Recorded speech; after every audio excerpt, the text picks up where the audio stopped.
Hey, it's Ashley Nicole. I am here with fashion extraordinaire Michelle Elder. Her work has been seen in magazines like Cosmopolitan, Maxim, Elle. She's worked with celebrities like Erykah Badu, Megan Fox, Jenna Ortega.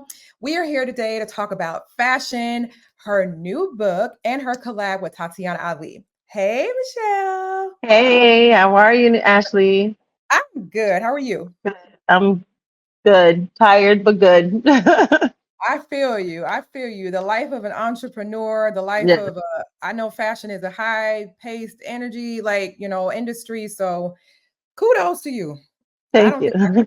think Not for okay. the week.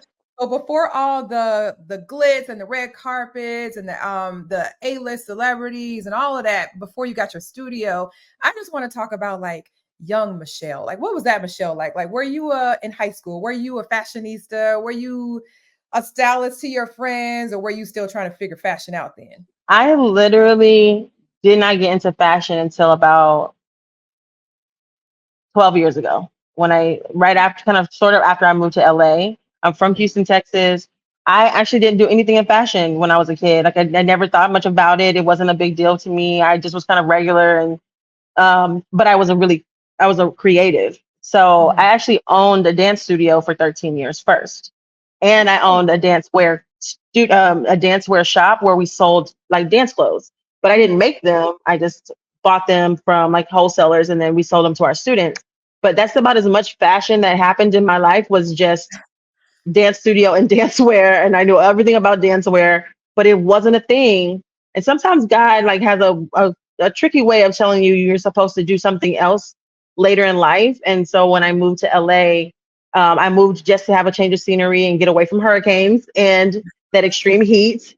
I wanted a change of scenery and moved to California, and then just to I got a job in HR and human resources. I was like the director of human resources for a law firm and a big Mhm. restaurant group, just very corporate, regular life.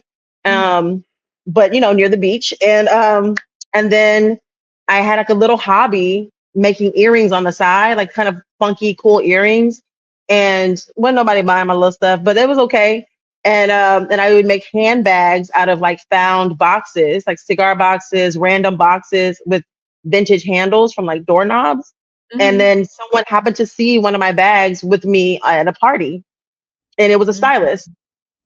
And then he was like, "Hey, do you have other stuff like this for photo shoots?" And I didn't even know like how photo shoots worked. And that's how I ended up doing fashion. And then it just from there, a lot of luck happened, like kind of random things just happened in succession. And then I ended up doing fashion like as a career. But a lot happened in between. But yeah. That is okay. First of all, that's Yeah. amazing, and that's a lot to unpack. I gave you a lot in one sitting, but yes. That was okay. So, what kind of dance were you doing, and do you still dance? No, I don't. I taught dance to age 2 through adult.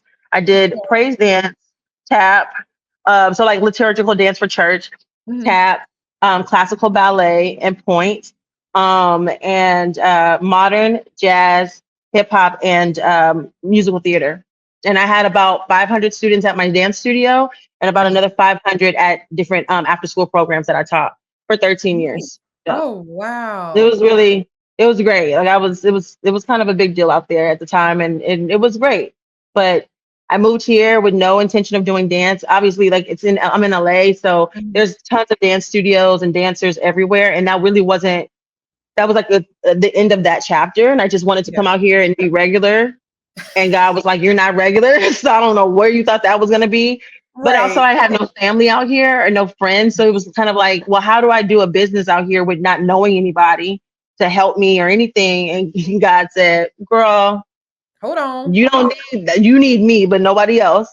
And Yeah. so, this kind of just happened. It's crazy. Like I still can't believe that it happened like this, but it did happen kind of gradually, and I just kind of fell into this, and now I have a showroom and a store and all of the things, but it wasn't a plan. This was not planned ahead of time. It kind That's of just amazing. happened That because I'm sounds like creative. that sounds like a huge testimony to me. It That's is amazing. a very big one, yeah, with some setbacks and then some step ups and then all of the things, but yeah, I God's love it. amazing. Okay. So I know you said you were always a creative. So did you teach yourself how to sew or like where Yeah. did that come? Wow. I taught myself how to sew only 8 years ago, which is weird to Yeah. say. But the reality is, I actually only taught myself how to sew about 8 years ago, and now I actually teach sewing regularly every week. And it came out of necessity because I used to hot glue things to like corsets because I was making accessories and they were doing okay. But I realized that you make more money making clothes, but I didn't know how to Mhm. sew. And I had a showroom already, and my best friend went to school for design, so she knew Mhm. how to sew. So Mm. I would make the accessories, these big crazy looking accessories, and she would make clothes. And that's how we would kind of like send things out like that. And but I would just like have heart palpitations even looking at a sewing machine because I was so nervous. I didn't know how to use it. Mhm. And I used to hot glue like beads and like trims to corsets, and I made it look like I sewed it. So you couldn't tell that it wasn't sewn because it was so neat. And I Mm. was selling on in a store on Melrose, and somebody came in and they loved one of my corsets, and they were like, I want this designer to make me a dress for my birthday. And so they had me come to the Wow. store, meet the girl. She said, I'll pay you $1,000 if you make me a dress for my birthday. Mhm. And she showed me what it was. It was like a little spaghetti strap dress, like a beat. It was like the most simplest thing, but in my mind, it was like a gown, like Yeah. crazy hard because I did not know how to make clothes. Right. And so I was like, okay. And I had 3 months. And so she paid me the money up front. I went and bought a sewing machine and had no idea how to use it. I was struggling just to set it up. And then I asked my best friend to show me how to use it. And Uh-huh. she tried to show me how to sew a pocket for like 30 minutes. And she was just like, you're never going to understand how to do this. Like, you're just not getting it. I don't know why you can't get this. And I'm like, girl, I don't know how to do. You're teaching me, like, Right. teach me. Yeah. And she was like, I don't know, like, you're not getting Yeah. it. You gave And her then hand that was off the hand. end. Yeah. And that was the end. And I was like, what was I supposed to do? And so I didn't know how to read a pattern. I didn't know anything. And so I'm really good about researching and asking questions and like looking on YouTube and just trying to navigate all Uh-huh. of that.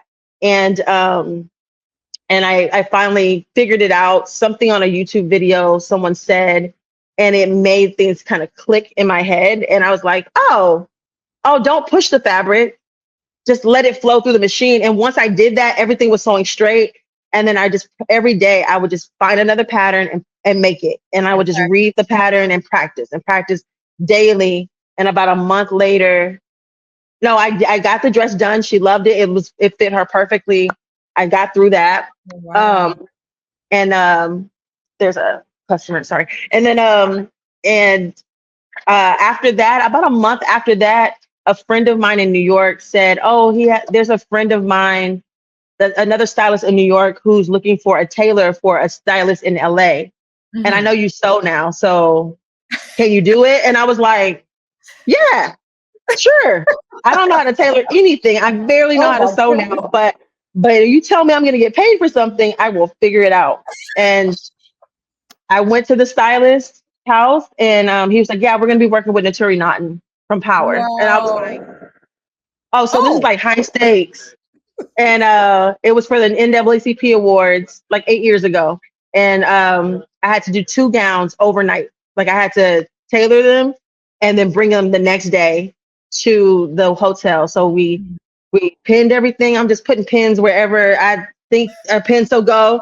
And she's like, yeah, like that. I wanted to be tight right here and fixed right there. And I'm just putting pins, just whatever I could think of. And then I get home and pray over it. And I'm like, Lord, I don't know what I'm doing or what is yeah. happening right now, but I need to not mess this up because this is the only 2 dresses she's going to be wearing. And Mm.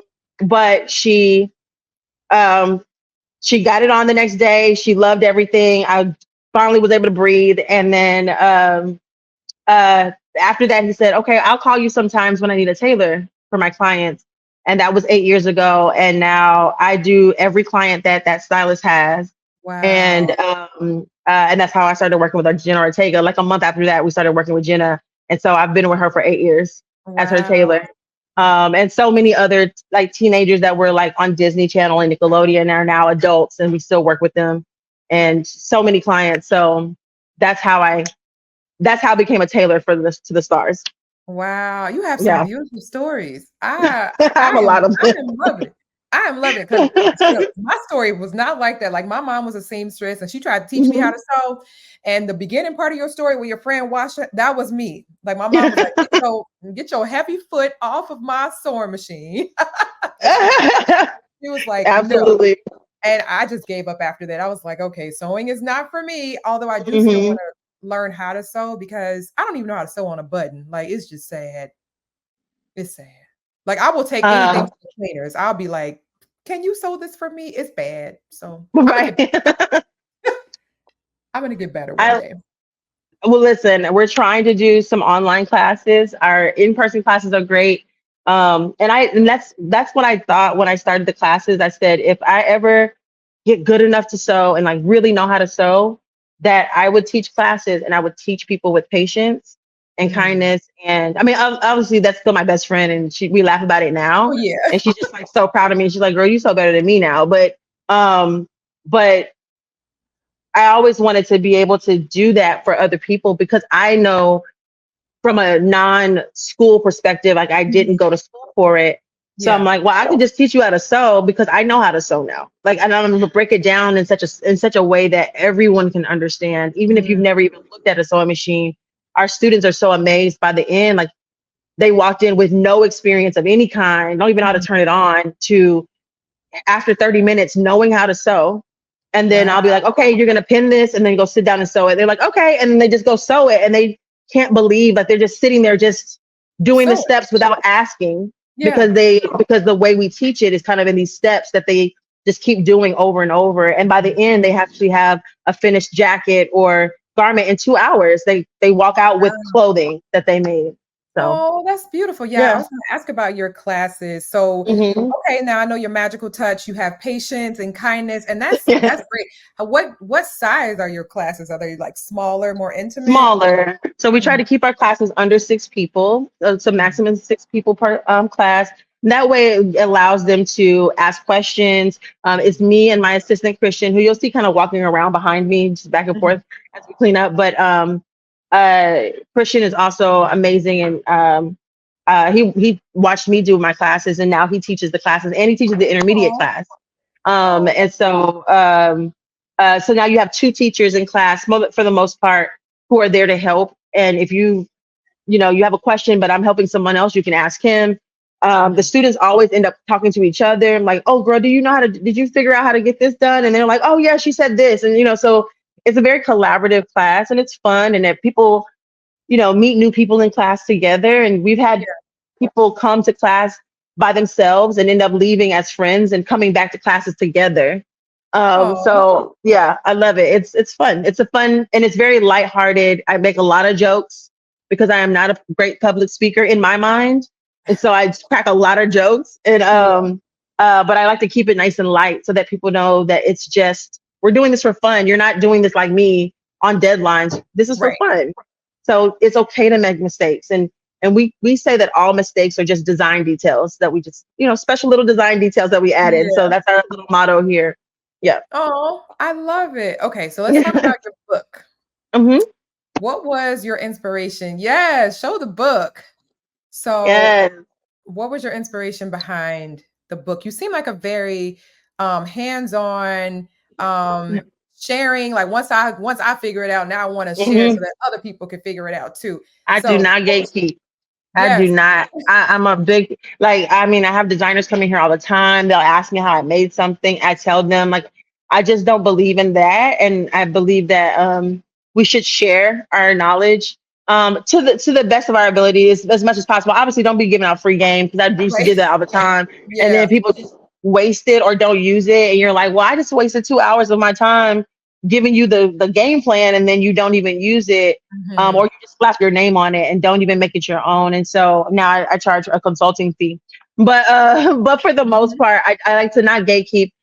I the book came from me and my assistant who wanted to have a sketchbook that had multiple uses. So not only do you have you're not only can you do your Mm. actual sketches, but you can also put your pattern information on this one right here. Okay. So these are like basically two different things. You would find like two different resources for that. You would have a sketchbook, and typically that sketchbook would just have straight size women in it, like just a Mm, regular size woman in it. And then you would have pattern cards that you would fill out all the information, like how many pattern pieces you need and a technical sketch and like how many yards of fabric and buttons and zippers and all that kind of stuff goes on a card. And then you take both of those to your designer or your manufacturer to make your piece. mm, But there's never been a place where both of those are together. And pattern cards are really expensive, actually. mhm, So I was like, well, why don't we just put them in the same book? And not only that, add men forms mhm. and plus size forms, because there are different body types that you can sketch clothing on. But if you only Yeah. have one, then you have to have multiple books for them. And Mm, it does exist that there are books that have all of them in there, but you're rarely going to see those as quickly as you're going to see the straight size one, like just a straight size female or just a straight size male. But we have a straight size female, straight size male, and a plus size female, so that we are represented in here. yep. And you're able to see two different, like you get the front and the back of I your see pose, that. and Mhm. you get two poses for every one of these. So it's a 400-page book, so it's nice and weighted, and you can put as much information in there as you can, and it's cost effective. It's only $41.99 plus our shipping on our Mhm. website. But yeah, we've been working on this for 6 months, and it's here. It has a great cover, and it's just perfect. And not only do we have that, but I find that when I talk to my clients, they don't know how to measure themselves. Like Mm, people don't really know how to measure their body for their clothes or for somebody to make something for them. And mhm. so we even have a guide here on how to measure yourself. Nice.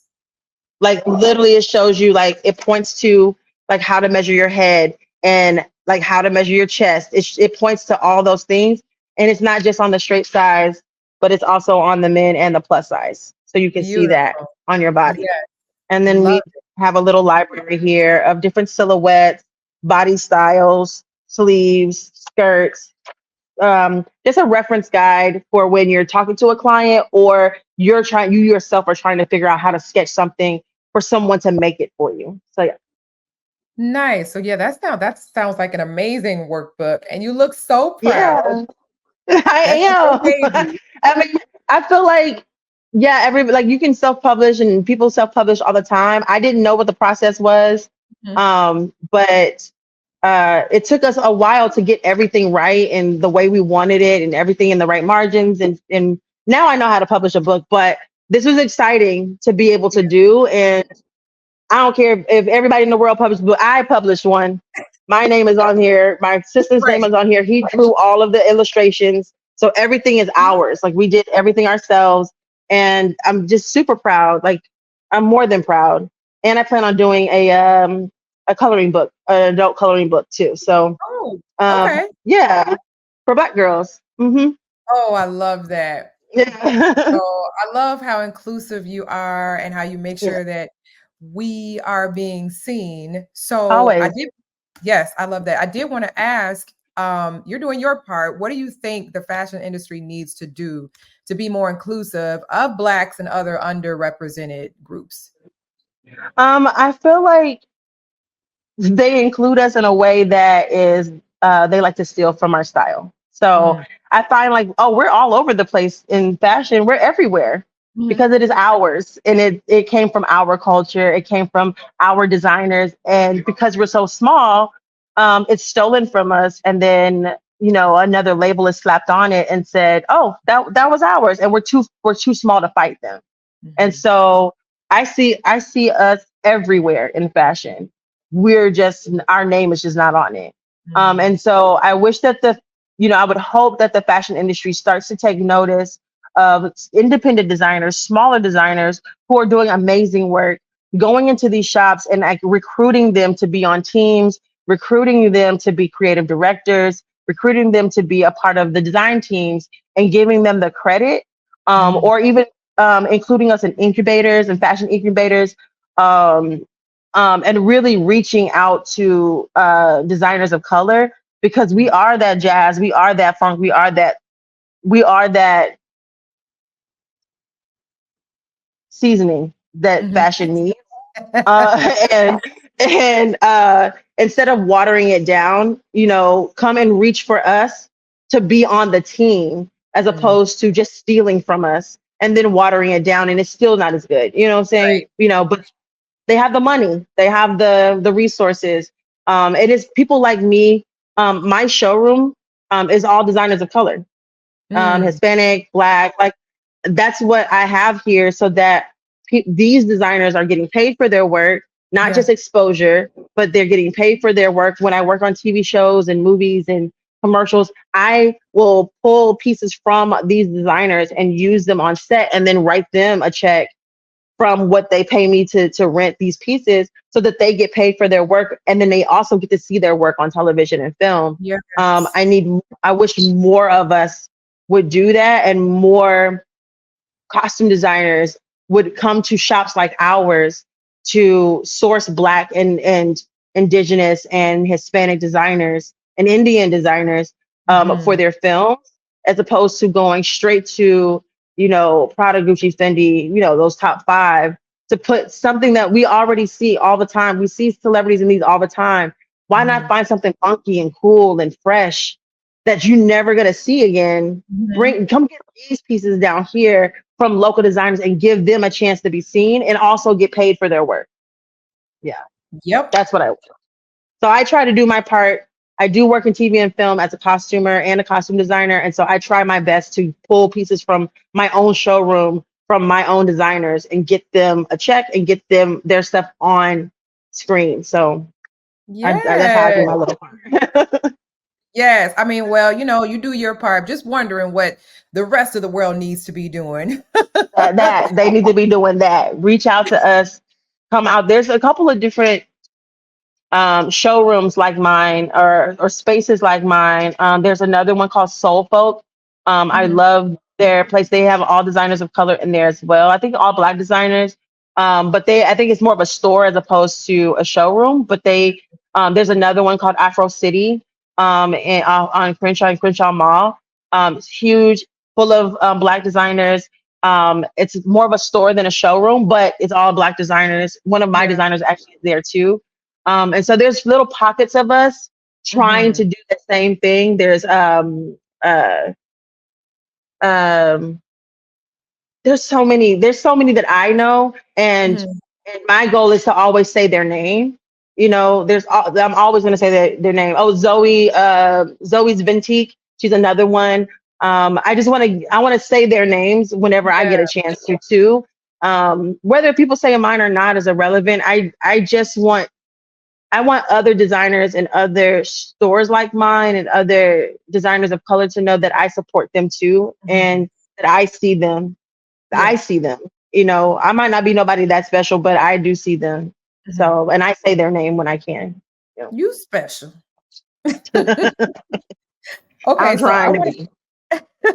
Okay, so speaking of, so I hear you say funky a lot. So is that where like the inspiration for the Aunt Funky's closet came from? Okay, Um, where'd that come from? Yeah, but it came from my nieces. When my brother, I don't have kids, but when my brother had his first daughter, Adeline, I became an aunt, and Mhm. I just wanted to be the fun one. I want to be the funky, cool aunt that travels to see her and doesn't have kids but has money to like, you know, I always spoil my nieces and I take them Yeah. out shopping and when they whether to get their first tattoo, I'm gonna take them to get their tattoo and get their piercings and they get to call me when they want to vent about their parents. Like that's who I always wanted to be. I wanted to be the Aunt Funky, like the Yeah, funky aunt. And so that's how I came up with the name Aunt Funky's Closet. Because who doesn't want to play in their funky aunt's closet I and love play that. dress up and wear clothes, like special clothes and makeup and stuff. So that's where that came from. And so if you see my pieces, you'll understand everything here is very like eclectic and funky and kind of like slightly askew and a little bit off. Mhm. Um, yeah, yeah. Yeah. I saw that when I was looking at what you did for Erykah Badu. Like, Mhm. and she's funky. And she likes She funky. real funky. Yeah. She like out of the box. And I've worked with Erica a couple of different times. So she definitely likes my aesthetic, and I just happened to be in a store on Melrose that she likes to shop at, and I've been there for years. And then she found those zipper shoulder pieces and ended up buying a couple of them. I made some custom ones, and she bought a couple of those and wore them on tour. So I've known her for quite a few years now. Nice. Okay, so Yeah, I want to talk about Baby Yams and your collab yeah, with Tatyana Ali. yeah. Tell me how that came about and why this was so like important for you to do. Well, it's weird. I actually worked with Tatiana like maybe a couple of years ago, and it was like one of her best friends is a friend of mine who's a stylist, and she was like, Michelle, last minute, like, can I run into your showroom and you tailor something for Tatyana Ali for an award show that night? And I was Mhm, like, yeah, I'll run over there. She comes in, I tailored this suit really quick, took a picture with her. That was the end. It was like she was maybe here 20 minutes. mhm, It was really quick. And then a couple of years later, her assistant hits me up because they shoot her content, like some of her photos, at my mhm, neighbor, who's a couple of stores down. He's a photographer, Chokon, and so he does all her content and shoots a lot of it. And um, he told her like, oh, I know somebody who could help you make those blankets, because they were like, oh, do you know anybody who can make blankets? And he was like, well, I don't know if she makes blankets, but she definitely sews. And mhm. so he told her about me, and she's like, oh, I actually been in there before. I know who that is. This is Yeah. her assistant. And she's like, I think I've met her before.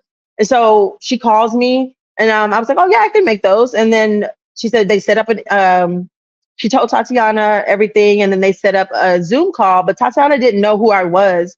That was Mhm. our first, we're going to meet on Zoom.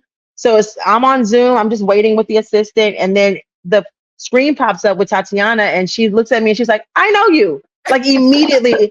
And I didn't think she would remember. I just kind of like quickly said to her assistant, like, oh, I actually worked with her once before, but not, I'm not gonna give her a story. Like, she ain't gonna remember any of that. Right. And immediately she was like, I know you. You did a suit. And then she tells her assistant the entire story.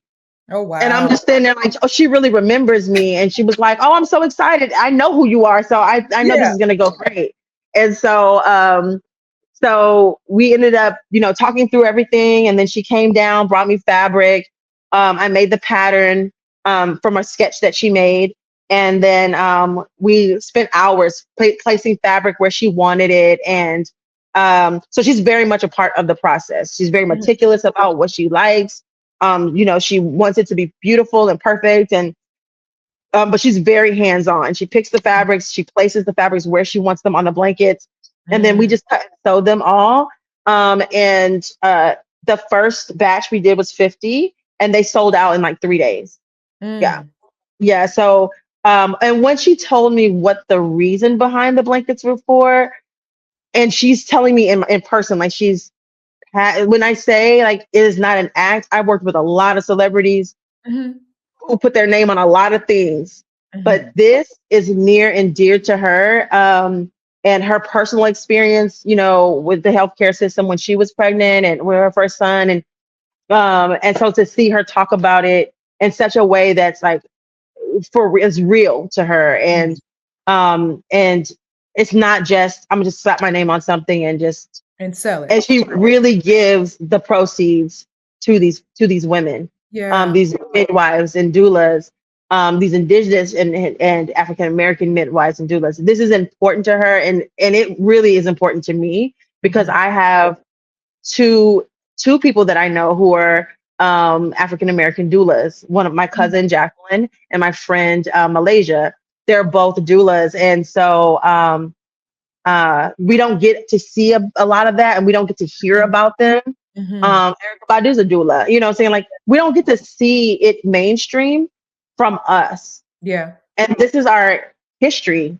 We Mhm. were the wet nurses, we were the midwives, we Yeah. were the doulas, we were the ones, postpartum doulas. We were the ones taking care of them, not by choice, but we Yeah. were. And so it is in us, it's in the fabric of us to Mhm. be caregivers like that. And so she is giving them their due, and she is giving them a platform, and she's giving them money. Because it's one Yeah. thing to And it's just needed. say it, it's another thing to write a check and give it to someone to Put your help money where them your mouth is. on Yeah. on their journey. And she literally means what she says. And I tell her that all the time, that I'm so excited to work with someone who is really a part of the process. Yeah. I was gonna ask, like, how important is that? Like, do you like when people are hands-on with you during the process, or do you kind of like to be left alone to do your own thing? Or, is it up to like the client? It's more, I kind of leave it up to the client and let them know that I'm open. Like when I have manufacturing clients, I'm a big proponent of don't just ship it off to me and just be like, oh, I'm a designer, but you have me do all the designing and making. I'm like, come in here and you know, sew the buttons on. This is Yeah, your project. right. Like I'm gonna cut and sew and do all that, but you want to come in here one day and sit and sew buttons on to your project so you can feel like you're a part of it. Come on in. Yeah. Most manufacturers don't want you near them. They're just Mm, like, give me the project, we'll do it. We'll call you in 6 months when it's ready. mm, And don't keep calling us asking for no updates either. That's what most manufacturers are. You won't get to talk to them. Then people get annoyed if you look at them raw or mhm, call them. And I'm like, come on in, come see what we're doing and see how far we've come. And we'll do little videos and like send them videos of them working on it. And like I want to make new designers, real designers, not just make this for me so I can say I'm a designer and then I can get the title without the work. Like right. you need to know what it really feels like to pick fabric and pick the right fabric and cut all this out. And so it'll give you more value, and you'll value us more when you see the amount of work it actually takes to make clothing. Yeah. And then you'll value your clothing more, your pieces more, when you realize we're not fast fashion. This is slow fashion. We are cutting and sewing. Just me and my 2 or 3 little assistants. We are in here hands on, and I'm taking stuff home and sewing at home. I sew for 8 hours here and then go home and sew for another 5 hours before I go to bed, just so I Mm, can make sure your project is done.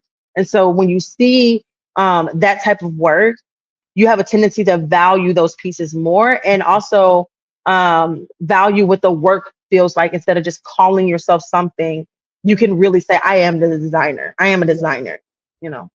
Yeah. So I'm okay either way. But I okay. do push my manufacturing clients to come in and be a part of it Okay. if they Gotcha. want to. Mhm. Okay, so now you just said that you sew for 8 hours at the shop, then you sew another 5 hours at home. How do you this is something I'm working on for myself, like Mhm. separating work as an entrepreneur. It's really hard to separate like your personal life from your work life and have a good balance because you're like, well, it has to be done and I'm the one to do it. So how do you like give yourself a work-life balance? What do you do for self-care? Because I'm looking for tips. It's hard for me. I'm probably not the best person to ask that question because I am terrible at that. I am a work, work, work, and worrier. I worry about everything. Oh We're no. going through a transition right now, and where we, had to give up our design studio and move it over here. That's why it's kind of in disarray because we're moving. We have 2 storefronts, and Mhm. so we're moving from the other storefront, and I'm giving it to my tenant who was in front of me, like who was kind of like renting half of it. I'm giving the whole thing over to him so that Mm. I can take some of the money pressure off of myself because it's a lot to take care of in Yeah. LA. So we're moving everything over here and kind of making it fit into Mm. the other space with the showroom. So it's been a challenge, but it looks pretty good. I got to do what I got to do. So after all the tears and everything, we're just pivoting. But to the point of finding like a work life balance, unfortunately for me, sewing is what I do to relax, and Mm. it's also what I do for a living. So Work, I can right. literally sew for like 10 hours. Like I did commercial for TJ Maxx commercial for the last 3 days. This is my Mhm. first time in the studio this week. So the last 3 days, Monday through Wednesday, I was on a TJ Maxx commercial for 10 hours, no, 12 hours a day, Mm. sewing. And like, I'm a set tailor. And so, but I still went home and just made stuff. Like after 12 hours of being on set sewing, I went home and I just felt like making things. So I spent the next 5 hours making stuff, Oh my slept for a goodness. few hours and got up and went back again. And like that for me, that's like the way I relax, put on a Mm. show, and I'm just sewing. But when it comes to self-care, there's 2 things that I do. I take a bath every night in a Mm. bathtub. Like I love a bath And I'm talking about with everything, like every night, 7 days a week. Don't care if I went to the club, I'm coming back and taking a bath. Like I don't take a shower. I'm lighting candles. I have my iPad. I have my drink. I have my snack. And it is a moment for 2 to 3 hours a night. And I will Okay. refill it. I know I'm wasting water. I'm refilling it with hot water. That is the only thing I can do That's what you because I do. cannot sleep. So that is my favorite thing. It is my husband works overnight. So Mhm. most nights he's not there. So I'm just there by myself with our dogs. And I'm just, okay. And even when he's home, we have our time together. He goes to sleep like, you know, how men just fall asleep like a Mhm. rock. You know, he goes to sleep. And then I'm like, once he goes to sleep, it's like 1 o'clock in the morning. I was like, Like, okay, "Bath bath time. Yeah, it's quiet. And I put on my true crime podcast and I am in that tub, just relax. That is my ultimate self-care routine. And every few weeks I do my own nails. Mhm. I have all of the things. I do the gel X with the chrome and I sit for 2 hours with all of my little stuff. And maybe every 3 weeks, and I do my nails while I watch a movie. And Oh, that wow. is like, because I was spending so much money getting my nails and stuff done. Yeah. I was like, I'm creative. I can do this. I can learn this. I've been doing my nails since I was 15.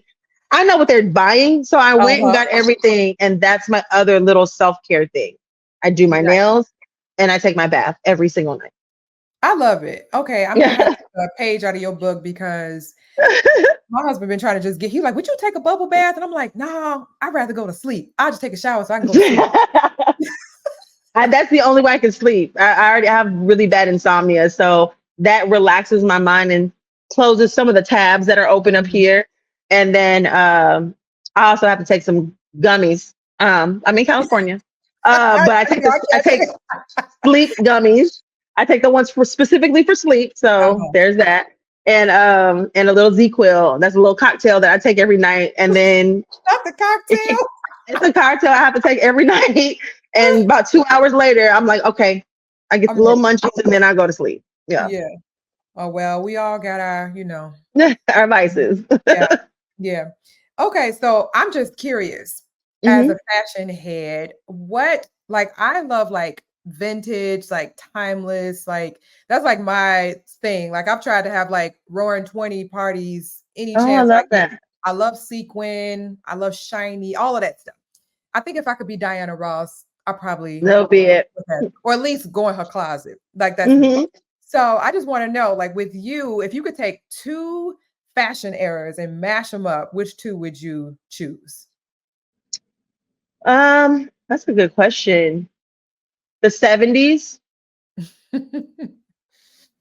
because I love how free everybody was and they dressed up. 70s was definitely funky. And They thought it was real funky and they dressed up and they weren't afraid. The no, they were not. 70s, I would like the 70s without the racism. And then maybe the 90s. I don't Hmm. know how you would mash those together. No, no, no, no. The 70s and then the future of fashion. If I could Okay. fuse those together, like Afrofuturistic 70s, that would be my Nice. that would be my world. Like I love sharp edges and points and metals Hmm. with the funky style of mixed patterns and um a kind of blend of masculine and feminine. Because I feel like in the 70s, men weren't afraid to wear certain things.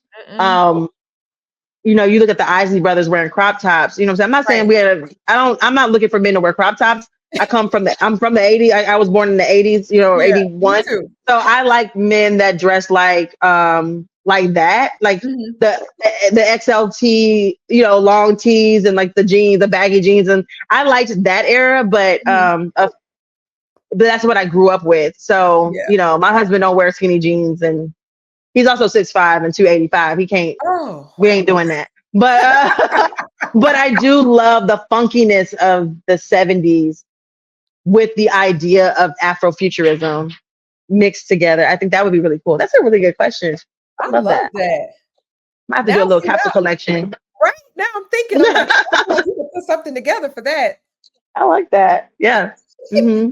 So what are you looking forward to with with Aunt Funky's Closet, with Cut Studios, with your business? Like, what are you looking to do in the future? What are your like goals?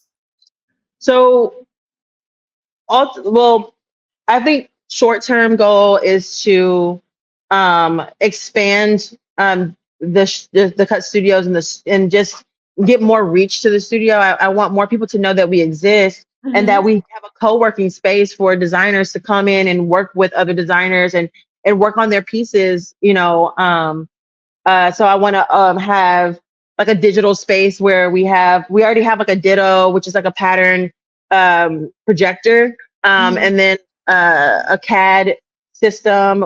I want to have a laser cutter and a 3D printer, just like a whole like little technology suite Mm-hmm. for the workspace.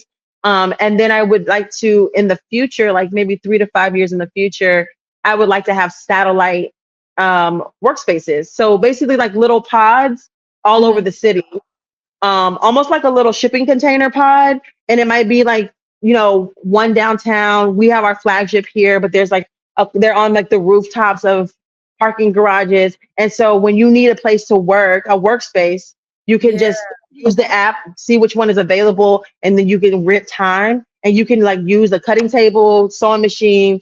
There's fabric there, like there's everything is there for you, and you can work on your project in peace and quiet, but have Yeah. space. It's affordable, and you don't need to have a whole studio to do it. You have your own little pod forever, however long you need it, and then you just leave. And just like anything else, somebody will come and clean it and make sure everything's organized for the next person. But they're all over the city, so kind of like a WeWork, but in little pods Yeah. for That's a good fashion idea. designers.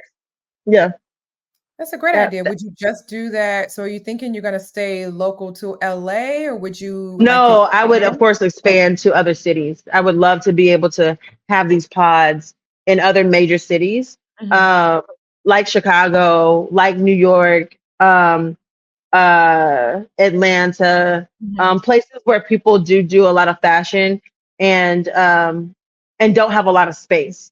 Because Mhm. there's like, if I put it in the Midwest, most people have houses in the Midwest. They Right. have space to work out of, and not to say that there's not designers there, but the um, the need for spaces is more prevalent in bigger cities Yeah. because everything is eaten up by Right. these huge corporations. And so Buildings. Yeah. having these little pods kind of just all over the place, I think would be helpful for everyone. And they're That's cost very effective smart. too. Yeah. Right. I like that. That's a nice idea. Well, more power to you. I hope that you're able to do it soon. Thank you. I ain't gonna say able to Thank do you. it just soon, because I believe Yeah. that you will do it. You seem like whatever you put your mind to, you'll figure it out. Listen, I try to figure it out. I need an angel investor. Anybody just want to, or you know what? I just need like a sugar daddy for a business. Oh Do they Lord, have any of those? A sugar daddy for business? sugar Okay. daddy, but I'm not giving no sugar. No, Like, no, no. Like me and my husband said, why don't they have like like sugar families, where like a family that has a lot of money just like takes another family. We're like, just come eat like dinners with us, and then we'll just give you money. I'll Okay, take the sugar a family. sugar Yeah. family. I'll make a website for that. Anybody want to adopt grown families, grown adults who just need some help? Sugar Oh, families. that's I love that. hilarious. I'm gonna trademark that. So I said it on this podcast. If anybody come up with that, I said it already. What is this? July? Yeah, Right, it's July 2024. 18th. Yeah, there it is. Done. Sugar families. Mm-hmm. Yep. Michelle, you are great. You're such a light. You're hilarious. And I thank you for taking the time to speak with me Of today. course. Thank you. Want to kick it with me? Hit that subscribe button and you won't miss a thing.